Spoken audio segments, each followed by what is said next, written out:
একবার কি চিন্তা করে দেখেছেন লূত আলাইহিস সালাতু ওয়াস সালামের জাতি কেন ধ্বংস হয়েছিল? একবার কি চিন্তা করে দেখেছেন সামুদ জাতি কেন ধ্বংস হয়েছিল? একবার কি ভেবে দেখেছেন যে ফেরাউন এবং ফেরাউনের জাতি কেন ধ্বংস হয়েছিল? নীল নদে কেন তারা নিমজ্জিত হয়েছিল? একবার কি চিন্তা করে দেখেছেন যে কারূনকে জমিন কেন তার নিজের বুকের মধ্যে নিজের ভিতরে গিলে ফেলেছিল? কি কারণ? এসবের কারণ কি? এসবের কারণ হচ্ছে মানুষের পাপ।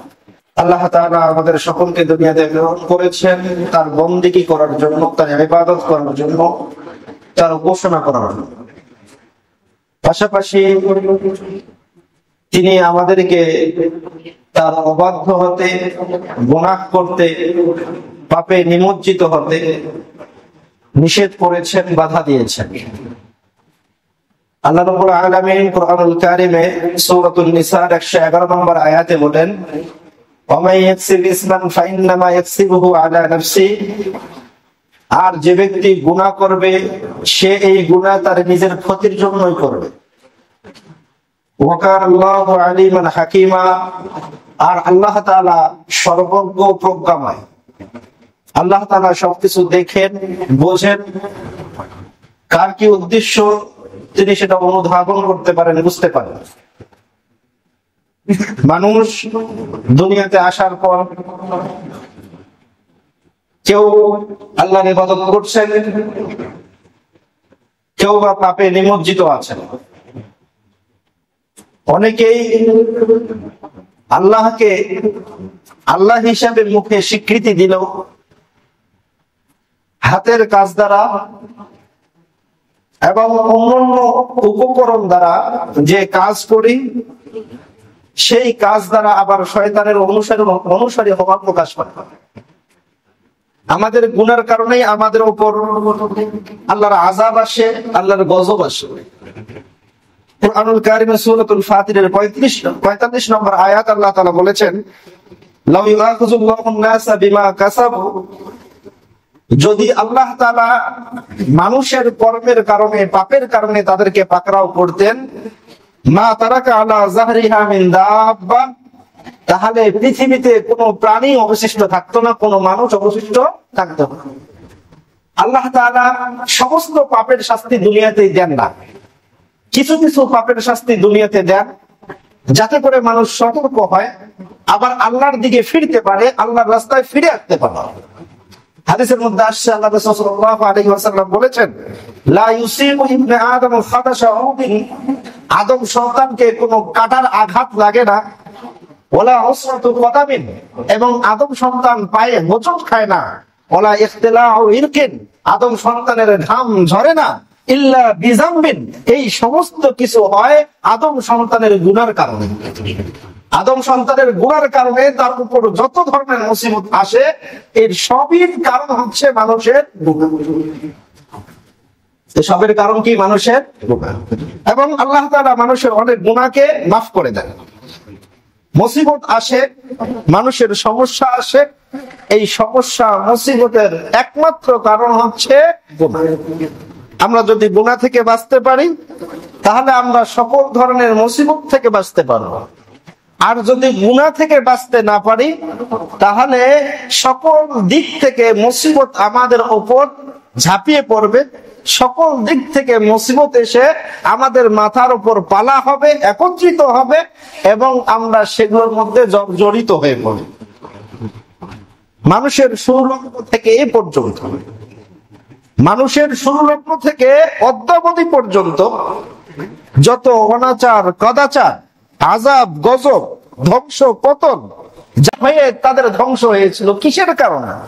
একটু ভেবে দেখতে পারেন। ওয়ালিমা যা সাল্লাতার রিহু আলা কওমি আদ, আদ জাতির উপর এমন এক ঝঞ্ঝা বায়ু এসেছিল, এমন এক ঝঞ্ঝা বাতাস এসেছিল যে বাতাসের কারণে তাদের সকলে ধ্বংস হয়ে গিয়েছিল। কিসের কারণে তারা ধ্বংস হয়? একবার কি চিন্তা করে দেখেছেন লূত আলাইহিস সালাতু ওয়াস সালামের জাতি কেন ধ্বংস হয়েছিল? একবার কি চিন্তা করে দেখেছেন সামুদ জাতি কেন ধ্বংস হয়েছিল? একবার কি ভেবে দেখেছেন যে ফেরাউন এবং ফেরাউনের জাতি কেন ধ্বংস হয়েছিল? নীল নদে কেন তারা নিমজ্জিত হয়ে হয়েছিল। একবার কি চিন্তা করে দেখেছেন যে কারূনকে জমিন কেন তার নিজের বুকের মধ্যে, নিজের ভিতরে গিলে ফেলেছে? কি কারণ? এসবের কারণ কি? এসবের কারণ হচ্ছে মানুষের পাপ। এসবের কারণ কি? মানুষের পাপ, মানুষের আল্লাহর অবাধ্যতা, আল্লাহকে না মানা।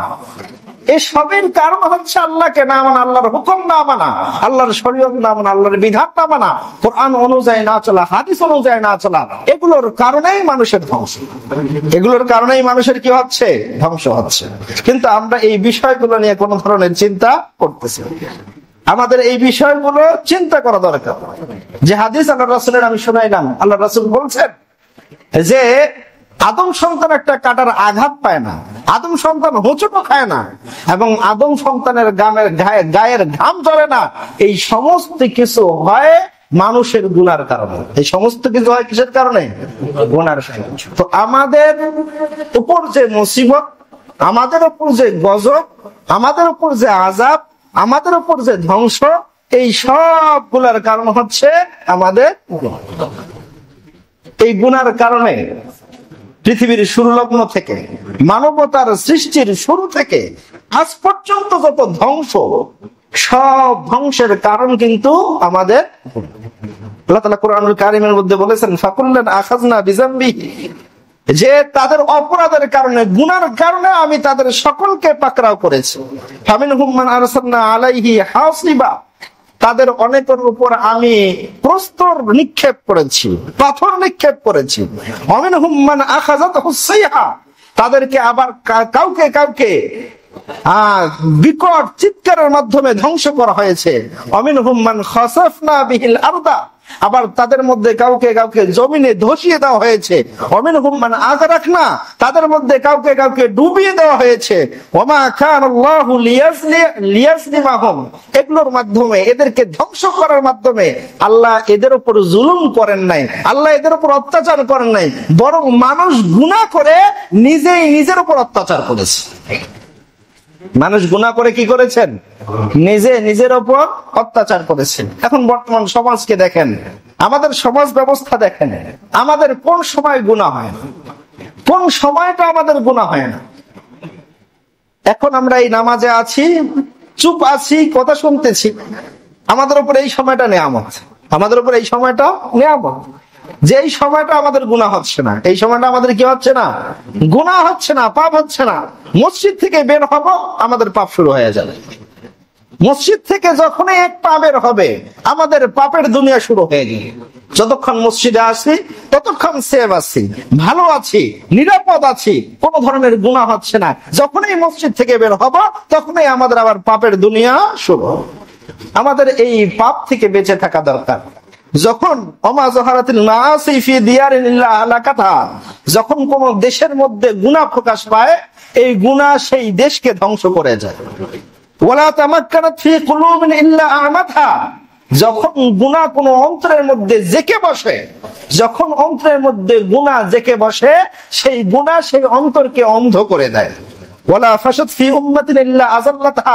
আর যখন কোন জাতির মধ্যে গুনাহ প্রকাশ পায়, যখন কোন গোটা জাতি গুনাহ করতে থাকে, এই গুনার কারণে আল্লাহ তাআলা তাদের সকলকে লাঞ্ছিত আর অপদস্থ করে। গুনাহ, এই জন্য গুনাহ শুধু ধ্বংসই করতে পারে, গুনাহ ভালো কোনো কিছু করতে পারে, গুনাহ শুধু নষ্টই করতে পারে, গুনাহ শুধু বরবাদাই করতে পারে, গুনাহ শুধু নষ্টই করতে পারে, আর কোনো কিছু আপনাকে দিতে পারবে না। এজন্য গুনাহ থেকে আমাদের বাঁচতে হবে। গুনার কারণে জাতির পতন হয়।